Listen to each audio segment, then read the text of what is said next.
As you guys know, this is Britton Bailey when nature calls. I'm in my Bonafide ss127. Up at the front, it's got a cool little feature here. It's got the plastic that I like to slide my paddle under just to keep it down out of the way. It helps me from having to keep it locked in. You can also put rods up in there and slide your rod tips under here, and that helps to keep them organized a little bit better. Right here, we do have dry storage. It's whole access, it's dry storage. This whole thing comes off, and you can access the entire hull of the boat, which is really nice. So if you have a lot of different gear, you can put it all up in there. Next up, we have nice little foot pedals here. The foot pedals are adjustable all the way up to the front of the boat if your legs are really long. I prefer, because I sit in the higher position, I prefer to have my legs a little bit bent, so this works for me. It's got lots of metal tracks for you to put fish finders or anything along those lines. And as I mentioned earlier, you can open this up, and if you want to mount a fish finder, you can put your transducer down in this hole and it accesses the water. So that's a really nice little feature. This little pod is dry storage. It's got pads on the floor of the kayak for help in standing up. Just gives you a little bit of better traction. I can stand up and fish with no problem out of this thing. It's really stable. We have the seat. It has several different positions. This is in the high position at the moment. It does also have a low position that you can put in any of these three. So if you want to sit a little further back or a little further forward in the kayak, you can. It has paddle holders on each side. It also has little pads on the side here.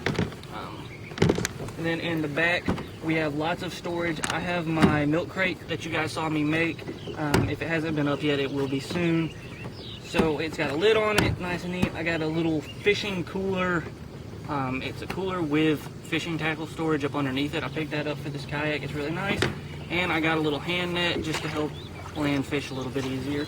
So that I keep just kind of stuck under right here, and it won't go anywhere, and then I can just grab it and land my fish with it. But that's kind of a quick on the water review of this kayak. It paddles really nice, and if you have any further questions about this kayak, or if you have any questions about the Crescent Light, make sure to leave those in the comments below, and we'll try to address any questions you have. Since this is the review for the Bonafide ss127, I'm actually going to get a review from my dad as well. He's a little bit bigger guy than I am. So if you're a bit of a bigger guy, maybe his preferences and what he's got going on in his kayak will help you out a little bit. Alright, Dad, so you have the Bonafide ss127 like we are, but you're a little bit bigger than me. Tell me about how the kayak feels to you. Good, stable. Yeah? You think you could stand up? I doubt that. Is that more of a your thing or the kayak thing? My thing. The kayak you can probably be alright because it's only sitting here, but I ain't coordinated enough. Alright. To stand up. But we know you have a little bit of bad knees. Does it ever hurt your knees, or? No, it sits perfect.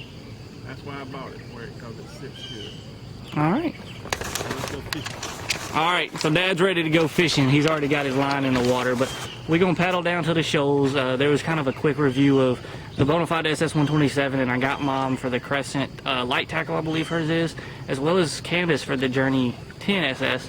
Or, I'm sorry, not the Journey 10 SS, the Ozark Trails.